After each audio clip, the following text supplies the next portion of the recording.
When the temperature is very high, that's when you normally see the squirrels come down and are very busy.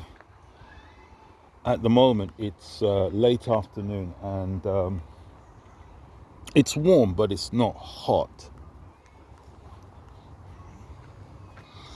Just admiring this wonderful, beautiful place.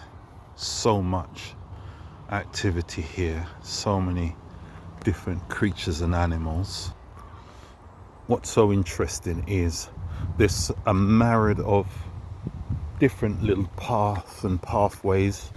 It's so phenomenal, just beautiful. I will try to entice a few more of my little friends